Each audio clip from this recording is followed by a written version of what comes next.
Through the one-way glass, I see his eyes. Gold. Pupils blown wide from the sedatives.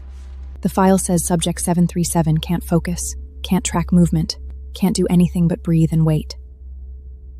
But when my shadow crosses the glass, his eyes move. Slow. So slow it looks like it hurts. Like he's dragging them through water just to find me. Then he's looking at me. My hand, the one holding the scalpel, shakes. I've worked at Pandora for 6 years. 17 subjects. My hands have never shaken. Not during the werewolf pup in 21. Not during the Lambia extraction last spring. Valerius calls me his scalpel. Steady, cold, perfect. That man behind the glass is Kale. 10 years ago, he pulled me out of a wildfire. I was 15. He was 17. He carried me through smoke so thick I couldn't see his face, but I could hear him saying over and over, "I've got you." He said, "Don't be scared. I've got you." He disappeared the night before I was going to tell him I loved him. Now he's strapped to my table. In 30 minutes, I'm supposed to open his skull. His lips move. No sound comes out. The sedatives have stolen his voice. But I watch his mouth shape a syllable. Lee? I realize what it is. My name. The first sound of my name. I put the scalpel down, pick up a syringe of saline. Protocol adjustment, I say into the monitor. My voice is steady. Subject is exhibiting unexpected neural responsin. Recommend 24-hour observation before proceeding. I look at my reflection in the glass. There are tears running down my face.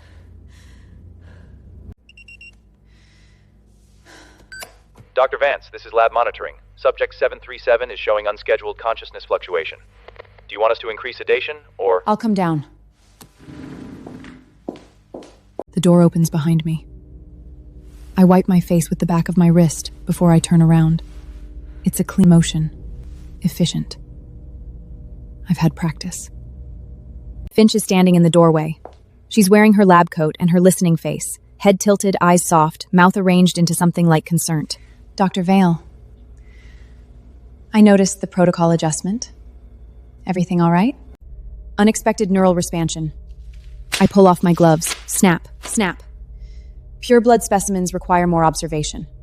Of course. She steps aside to let me pass, but her eyes linger on the glass. On him. Valerius wants an update before end of day. I'll send my report. I walk to my office. Close the door. Sit at my desk. The file is still open on my screen. Subject 737. Species Silver Moon Lionothrake pureblood. Name pending. Pending. They haven't bothered to name him. I open my desk drawer. Inside is a leather journal, the one I never let anyone see. I flip to the page from 6 days ago, when 737 first arrived. I'd written K in the margin without thinking. Later I crossed it out and wrote 737. Today, below that, I write another line. Then I cross it out. Then I cross it out again. Harder. And again. The pen tears through the paper. I flip the page to start fresh and stop. The whole goes through to the next page. On that page, in ink that's faded to brown, is a sentence I wrote 10 years ago. He said he has something to tell me tomorrow.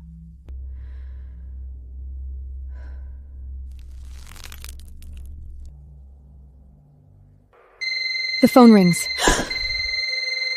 I look at him. He looks at the monitor bank behind me. Want one? He holds out a cup. Black, no sugar. The way you take it. The observation room is dark, except for the glow of the monitors. I told the night staff I'd handle this alone.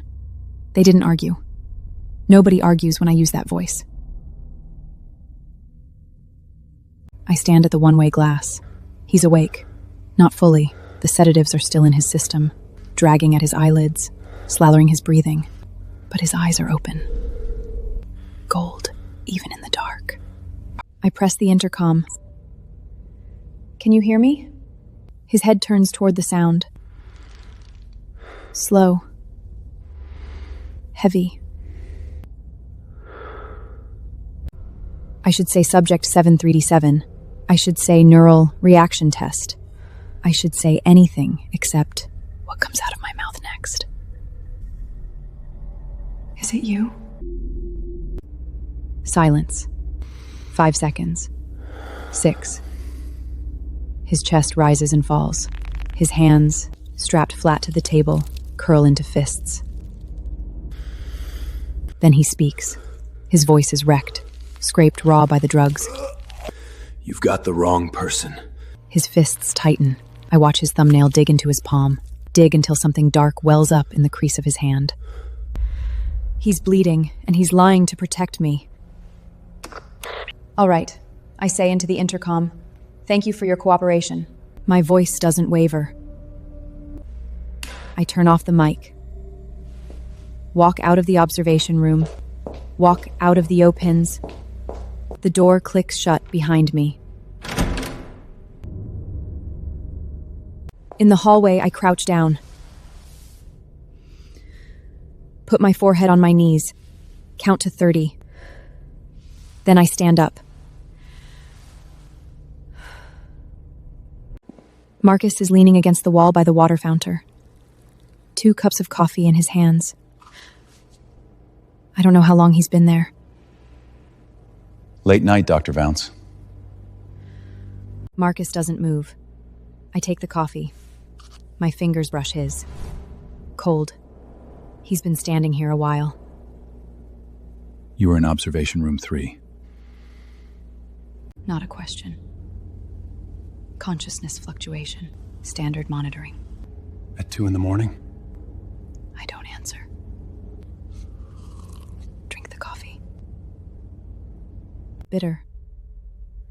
He remembered. He looks at me for a long moment. Then he pushes off the wall. He walks away. His footsteps echo down the corridor, then fade. At 8:47, I'm in the conference room. Valeria stands at the head of the table. Behind him, projected on the wall, is Kale's skeletal scan. Every bone lit up, like accusation. Look at this density. Valerius taps the image. His finger traces the femur. The rib cage, the skull. The regenerative capacity alone is unprecedented. This specimen is a blueprint. A weapon blueprint. He turns to me, smiles. The smile he gives his best student. Lena, I want full neural conviction data by Monday. I nod. My pen presses into my notebook. This could change everything. He says, Imagine controllable werewolf soldiers, loyal, expendable. Ours.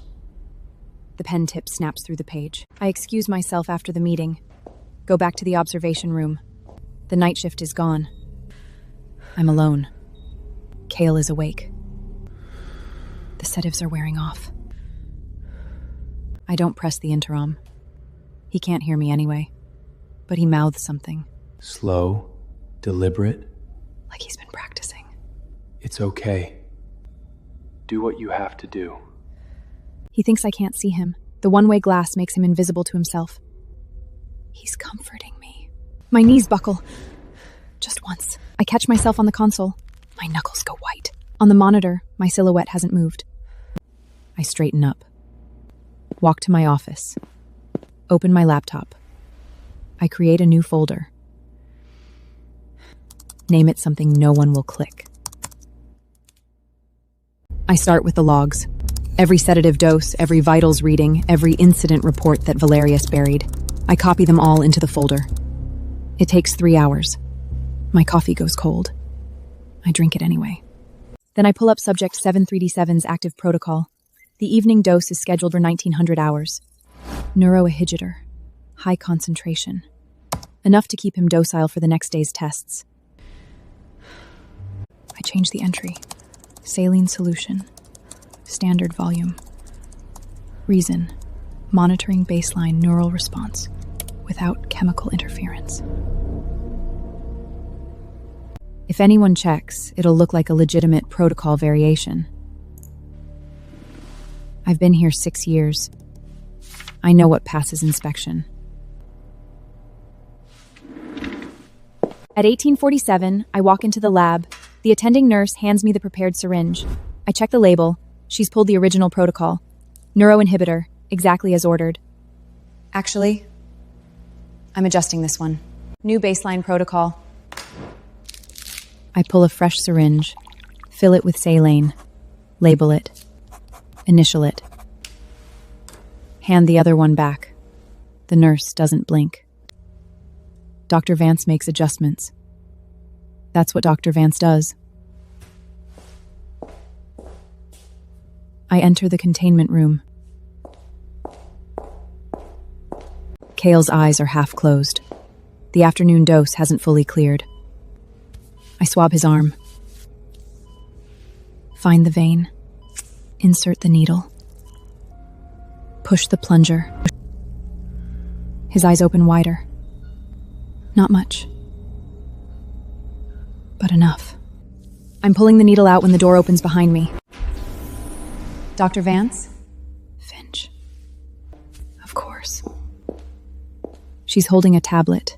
Her smile is small and careful. I was reviewing the logs. You've been spending more time in the containment ling lately. Pure blood specimens require additional observation. Of course. She steps closer, looks at Cale, looks back at me. Pure blood. Pure blood. She lets the word hang there a beat too long. I cap the syringe, drop it in the disposal bin. Did you need something, Dr. Finch? No. I just wanted to see for myself. Valeria speaks so highly of your dedication. The door closes. I look at Cale. His eyes are on me. Clearer now. The saline is working. I leave the room. In my office, I open the bottom drawer. Under a stack of old research papers is a photograph, 10 years old. Cale and me in his backyard, eating watermelon. His mother took it. I'm laughing. He's looking at me, not at the camera.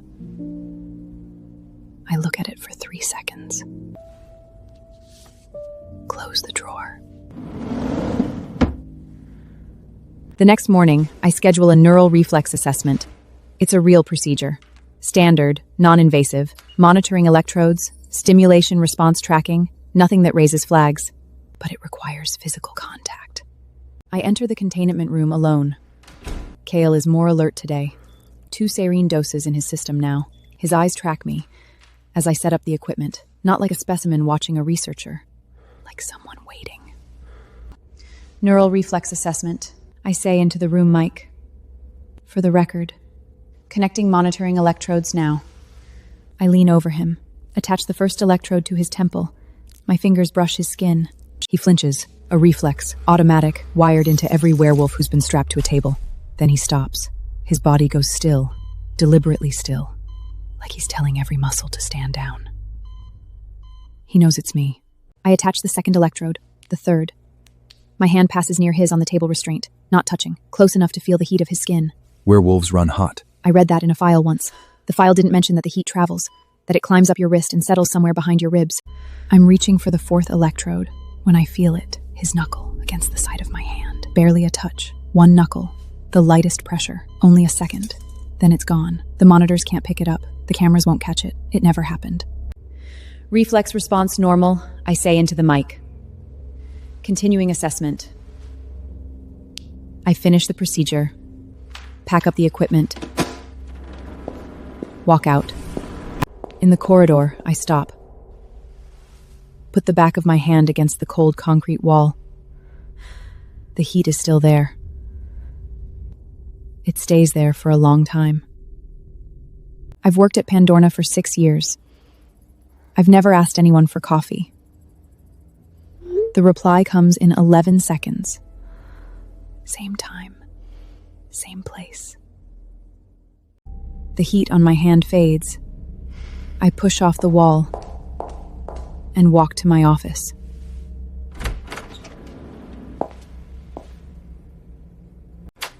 The door clicks shut. I sit.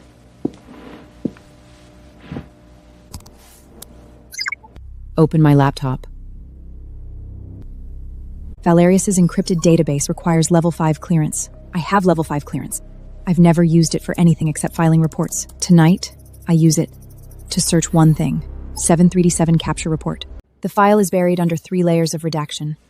I peel them back, by one by one. Silver Moon Pack, Northern Colorado Territory, 12 members, ambushed at the full moon gathering. The ambush coordinates came from an informant. Name, Velen. Current status, active external consultant, compensation ongoing. I stare at the name. Velen. Kale's people trusted him. He sold them for money and a consultant badge. I keep scrolling. At the bottom of the file, there's a separate attachment, labeled 737 Post-Neural Protocol. Valerius's handwriting, scanned from a handwritten memo. Upon completion of neurals strip and data extraction, proceed with standard prefrontal lobotomy. Objective, retain weaponization capabilities, eliminate individual consciousness. Priority, highest. Prefrontal lobotomy, eliminate individual consciousness. He wants to erase Kale. Not kill him, erase him. Leave the body, the strength, the regenerative power, and scoop out everything that makes him him. I close the laptop. My hands are still. I notice this. I notice that they're still.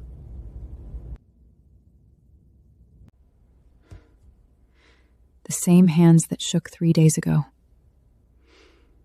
Now they're still.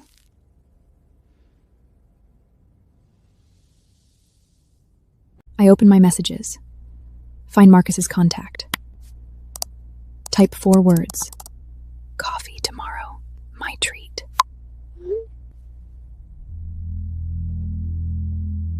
The conference room is full. Valia sits at the head of the table. Finch is to his left. I'm to his right. The rest of the senior staff fills the chairs between. Marcus stands by the door. Security presence, standard. Valerius taps his tablet. Dr. Finch has requested time on the agenda. Something about data integrity in the 737 file. Finch folds her hands. Her face is arranged into careful concern. I don't want to make accusations, but I've noticed inconsistencies in Subject 737's vitals logs. Dr. Van has been adjusting protocols without committee approval. Heads turn towards me.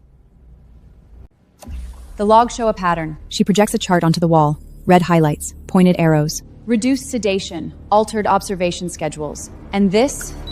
She taps a line. Saline instead of neural inhibitors. Valerius looks at me. Lena? I don't answer her. I look at the wall screen. May I? Finch's smile flickers. Of course. I access the raw monitoring database. The original logs. The ones that sync directly from the lab equipment, not the edited research files. I pull up the data for every session Finch barged. Overlay my protocol adjustments on top of the raw vitals. The numbers match. Exactly. Every adjusted protocol corresponds to a legitimate fluctuation in Kale's neural readings. Pureblood werewolves exhibit ephemeral sedation responses. Standard protocols require adjustment when baseline shifts exceed 15%. Each of my modifications corresponds to a documented shift. The logs reflect clinical judgment, not error. Silence. Valerius looks at Finch, then at her chart, then at my data overlay. Dr. Finch. His voice is very quiet. My office, after the meeting. Finch's face goes pale. She opens her mouth, closes it. In the corner, I see Thompson, the junior researcher who never looks up, exhale. One long breath, almost invisible. I wait.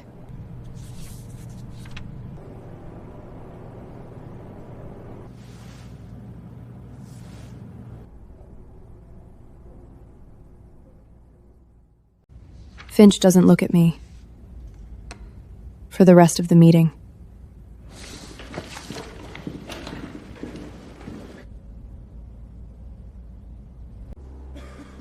Afterward, I walk to the east courtyard. It's empty except for a few smokers huddled by the fence. Marcus is already there. 2 coffees. He hands me one. Black. No sugar. I take it. We stand in silence for a minute. The coffee is hot. The air is cold. My breath fogs. You asked me here. He says finally. I did. More silence. A smoker laughs somewhere behind us. I've been here 10 years. Marcus says. He's not looking at me. He's looking at the fence. Seen a lot of things come through those lab doors. Most of them don't come back out. I don't say anything. Valerius is smart. He's also sure he's the smartest person in every room. Marcus takes a sip of his coffee. That makes him blind to things he's not looking for. He turns to leave, drops his cup in the trash. The surveillance system recalibrates every 3 hours. 6-minute gap while it cycles. He looks at me. I don't keep track of when. Security doesn't monitor the hallways during calibration. I look at him. He looks at me.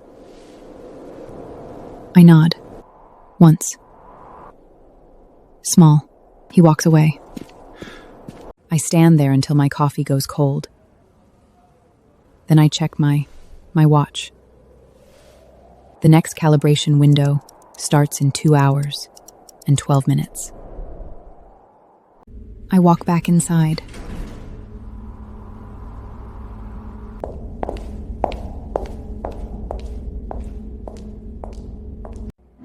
In my office, I pull a blank file folded from the drawer. Write nothing on the tab. Inside, I place a single sheet of paper. Velin's name, his consultant ID, the coordinates of the ambush. Everything I found in Valeria's database. The folder goes into my lab coat pocket. 2 hours and 11 minutes.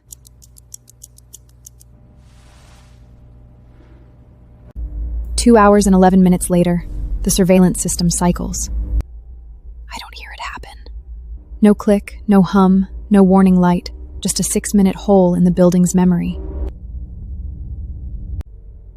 Marcus was right. He doesn't keep track of when. But I do. I walk to the containment wing. The corridor is empty. My footsteps make no sound on the rubber flooring. The door to 737's room unlocks with my palm print. It always has. Inside, Kale's eyes are open. The saline is working. His pupils track me across the room. Not sluggish anymore. Focused. I don't speak. I take the folder from my coat and place it on the table beside his restrained hand. He looks at the folder. Looks at me. Opens it with his free fingers. The pages rustle. Once. Twice. He reads Velin's name, the consultant ID, the coordinates of the ambush where his pack was taken. The gold in his eyes goes deep. Not brighter. Deeper. Like light falling into a well. He closes the folder. His hand finds my wrist. His fingers wrap around it. Not hard, not desperate. Just there. The heat of him travels up my arm, into my chest, behind my ribs where something I thought I'd removed 10 years ago still lives. 1 second. 2.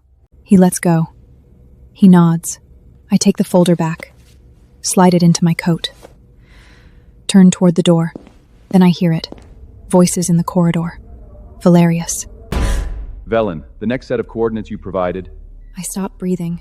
proved accurate. The northern pack is confirmed. We'll move next month.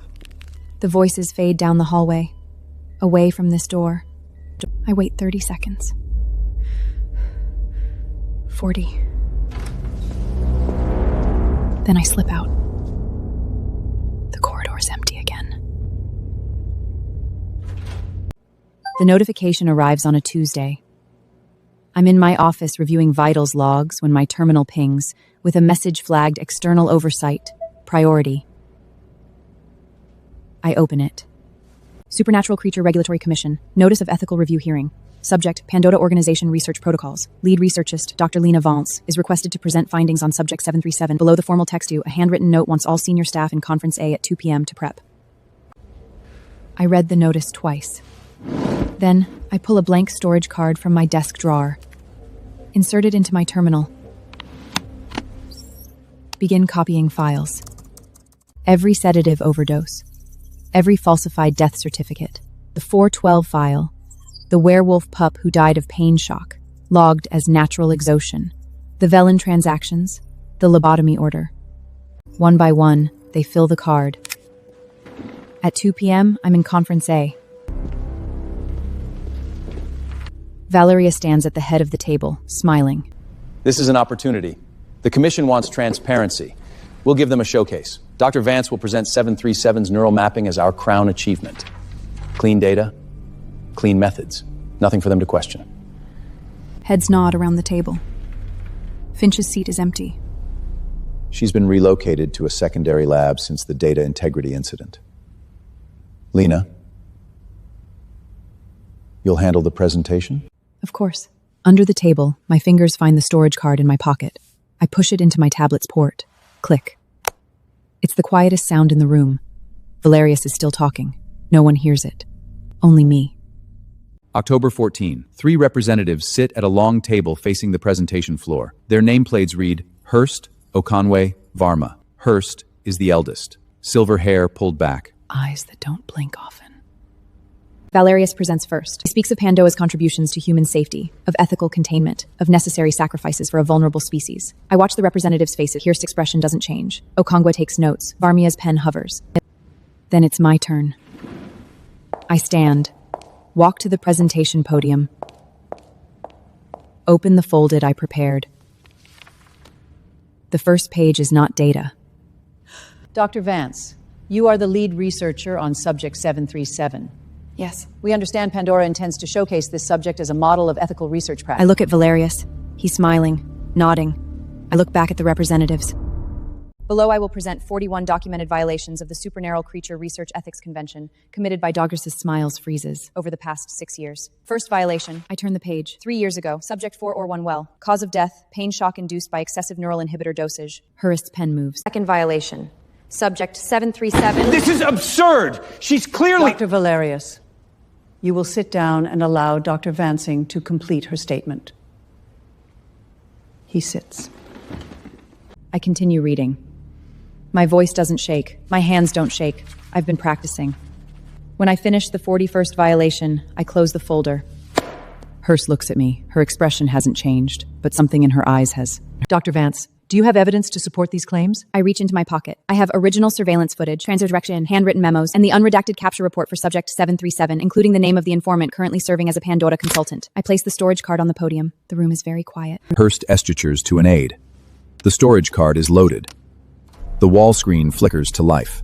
The first clip, Valerius at his desk, speaking to someone off camera. Dispose of the body. Log it as cardiac arrest. No one checks werewolf autopsies. The second clip, a transaction ledger. Pandora lettertop. Payments to an arms dealer. Line items, containment equipment, high voltage, sedative rounds, bulk. Live specimen transport, unmarked. The third clip, Valerius in a meeting, his voice casual, almost bored. 17327's neural tray is complete. Proceed with prefrontal lobotomy. We need the weapon, not the personality. The screen goes dark. Silence fills the room like water. Varma sets down his pen. Okonke stops writing. Heiress folds her hands on the table and looks at Valerius. Behind him, a door opens. Commission security enters. Dr. Valerius, Pandoria's research activities are suspended effective immediately. Valerius's face is gray. You will surrender all access credentials and remain in commission custody pending formal charges. He opens his mouth. Nothing comes out. Finch stands up from the back row. Her voice slices through the silence. It wasn't me! It was Vance! She's been protecting that wolf from day one! Ask anyone! Ask! No one looks at her. Her voice echoes off the glass walls, falls to the floor, dies there. Heiress turns to me. Dr. Vance, the commission will need your testimony regarding Subject 737. And we will need to examine the subject himself. I'll take you to him. I walk out of the hearing room. Behind me, I hear Valerius's chair scrape against the floor. The sound of someone being led away. I don't look back.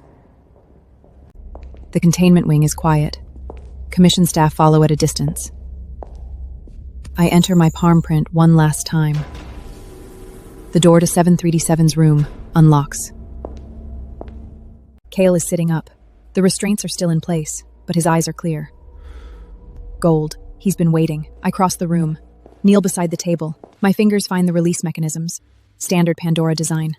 I built half of them myself. Click, click, click, click, click. His wrists come free. Then his ankles. Then the collar at his throat. He's taller than I remember. 10 years will do that. His hair is longer, falling across his forehead the way it did when we were kids. The gold in his eyes is steady, not burning, just lit. He looks at me. I look at him. Lena. His voice is rough from disuse, but it's his voice. The same one that said, "I've got you," in the fire. I remember the fire. And I remember you. You said you had the wrong person. That was the first time I ever lied to you. He holds my gaze. It'll be the last. Behind me, the commission staff are watching. I don't care. He reaches out. His fingers brush my cheek, light, questioning, like he's asking permission, like he's not sure he's allowed. I lean into his hand. It's warm. Of course it is. He's always been warm. A sound from the corridor. One of the commission aides clears his throat. Dr. Vanden, we need to debrief Mr. Subject 737. Kale. His name is Kale. The aide blinks, writes something down. Kale's hand drops from my face, but his fingers find mine. Squeeze once, let go. Later that night, I'm in temporary quarters when my terminal pings. Commission notification. External consultant Velen has been detained attempting to flee headquarters. Documents recovered from his possession includes a full confession and record of all Pandora transactions. I close the notification. Look out the window. The moon is almost full. When I see Kale the next morning, there's something different in his eyes. The gold is quieted, settled. Velen. Gone. He won't sell anyone else. I don't ask where he went. The commission report will say escaped custody. I know better. Kale looks at me. The quiet gold in his eyes isn't moonlight anymore. It's his own light, finally allowed to shine. 3 months later. The commission hearings conclude. Valerius is transferred to the Supernatural Crimes Tribunal. Finch receives a lifetime ban from all research institutions, her credential revoked, her publications flagged, her name scrubbed from every Pandora paper. The junior researchers are reassigned. Thompson sends me a card. It says, "Thank you," in handwriting so small I almost miss it. I keep it. Dr. Vance, the Commission would like to offer you a position. Your expertise is unparalleled. We could use someone who understands the systems from the inside. I look at her, her silver hair, her unblinking eyes. No, I say. she doesn't press. May I ask why?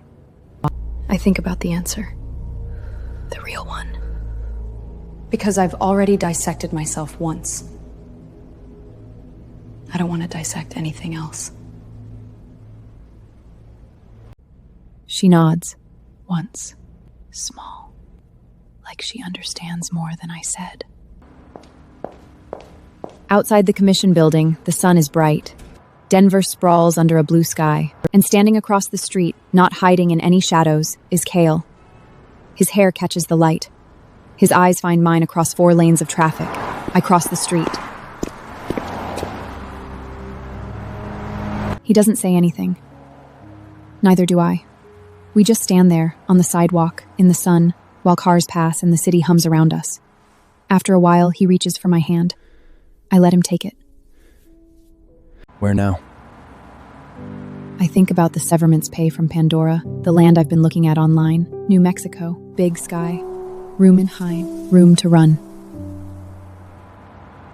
I have an idea. 6 months later, New Mexico. The sign outside says Vance Private Biological Research. It's a small building, white stucco, red tile roof. The windows face west. Nothing like Panda's concrete corridors. I chose that on purpose. Inside, there are no containment cells, no numbered subjects, just a lab with good equipment, a kitchen with too many mugs, and a back door that it opens onto desert. The door is open now. I'm standing in the yard. The sun is going down, turning everything orange and gold, the dirt, the scrub grass, the distant mountains. The sky here is bigger than anywhere I've ever lived. Behind me, footsteps. I don't turn around. I know the sound of him by now. His hand settles on my shoulder. Warm. Always warm.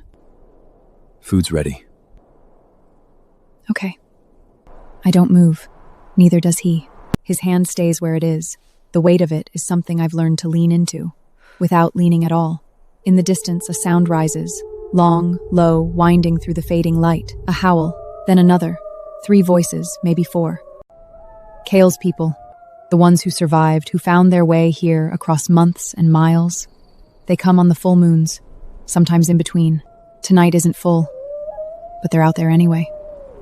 The howl fades.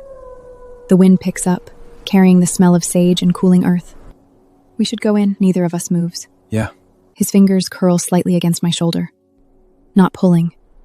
Just there. The sun drops below the mountains. The orange goes to rose, goes to purple, goes to the deep blue that comes before stars. The food is definitely cold by now. I'll heat it up tomorrow. The Commission sends a letter in November. Dr. Vance, we are pleased to inform you that the Supernatural Crimes Tribunal has rendered its final judgment in the matter of Valerius, August. Your continued compliance with post-Pandolce is noted appreciation.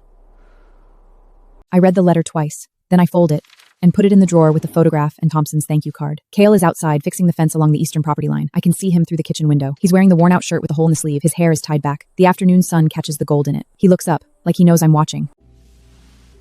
I lift my hand. He lifts his. The letter stays in the drawer.